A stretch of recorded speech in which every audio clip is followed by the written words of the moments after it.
yesterday, we started using our white color pencils and the black paper, creating a value scale. Really simple, small one that went from light to dark.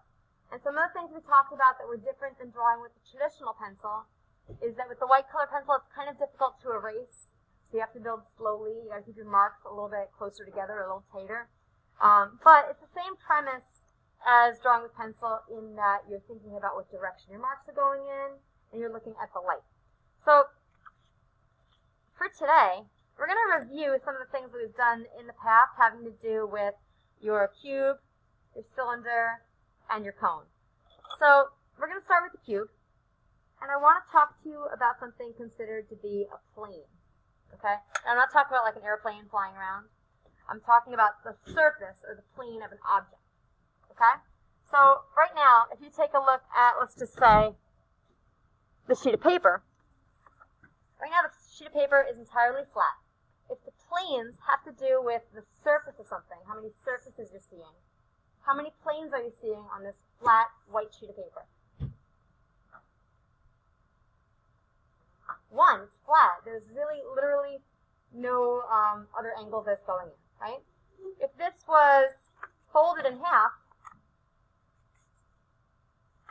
you can see automatically there's a pretty dramatic change in value. How many planes are you seeing now? Two, right? You have one and the other. So each time a direction changes, the light hits differently, and you have a different plane. Okay?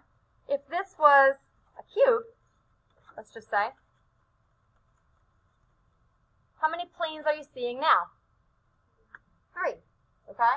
It actually has a total of 6. You're seeing 3, so you have a minimum of 3 different values. Okay? If this was a cylinder, this is a little bit tricky. This requires a little bit of math. How many planes are you seeing now? Ish. If there was 100 and how many degrees in a circle? 260, is that right? So 360, you're seeing half of that. So you're seeing 180 different planes. That's why the values change so subtly from the front to the side as it gets further away from the light. Okay? So let's just start with that in mind. We're going to be drawing our cube to start. And you may recall you have 3 straight lines.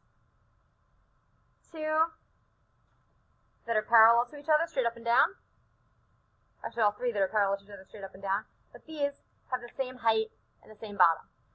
The one in the middle is going to be a little bit lower for what we're doing today. And then to make it look like a visible cube, you're going to connect the bottoms, connect the tops,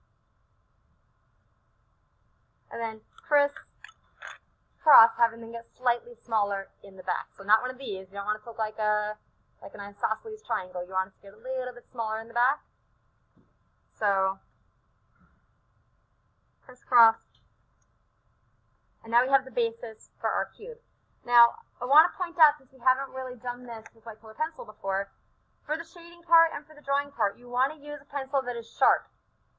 This one right here isn't going to help me too much. This nice sharp one is going to be a lot easier. The other thing is when you're drawing on the black paper, try to keep it light enough that you can see it, but nobody else can. Okay? Then we're going to figure out our light source. I'm going to pretend that my light source is coming from the left, which means this is going to be the brightest. I'm going to start at the edge. Keep your marks nice and tight.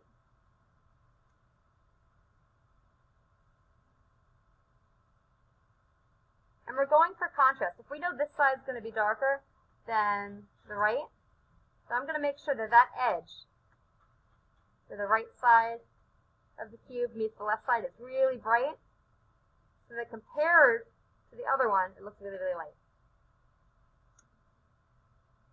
So I'm keeping those marks really tight, just like we talked about yesterday. A lot of overlapping. Trying not to press too hard.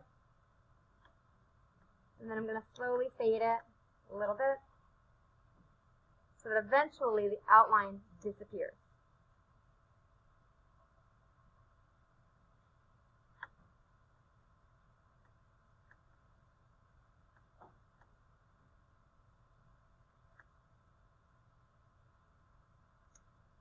And And drawing on the black paper is a pretty cool effect because the shadow is built in, so it's always really dramatic. As long as your light is bright enough. Alright, so that's part one.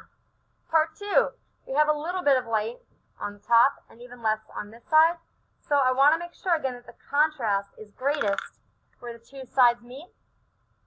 So I'm going to show you to start in the back, hiding that line, and fade it to the black of the paper.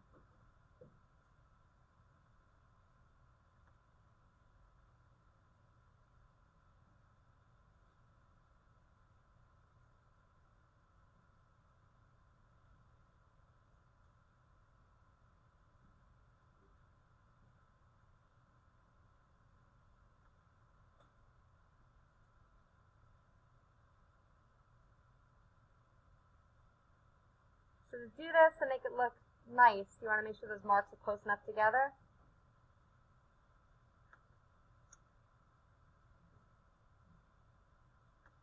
And same deal on the front side, hiding the outline.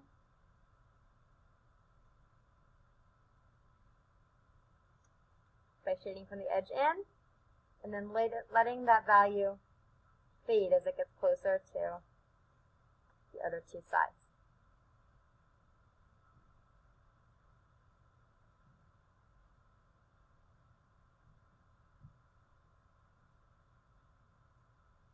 To finish this off, there's one thing I'm missing. The cast shadow, okay? So if you know your light's coming from this direction, it's really going to reflect the shape of the cube. So I'm going to really lightly draw kind of like a triangular shape. It's really just the part of the cube that you can see. I don't want to draw it too light because it's going to be a lot of fading. Just a little bit. And then fade that cast shadow away into darkness. So for today, first thing you're going to do is take out that black paper and the white color pencil. You're going to draw the outlines of the cube, which are 3 vertical parallel lines, one that's lower on the page. Connect the tops and bottoms. And let them crisscross so they're getting smaller in the back. Most important, always figure out where your light source is, and then make sure that the edges of the planes that you're seeing are contrasting. Keep your marks close enough together that by the end, you see no outlines. A strong range of value.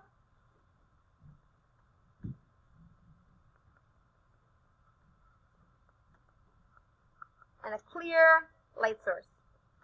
I'm going to give you, I think, the whole period. This is kind of a tricky one to get used to. When you're done, take a picture. Make sure your name is somewhere next to the cube when you photograph it.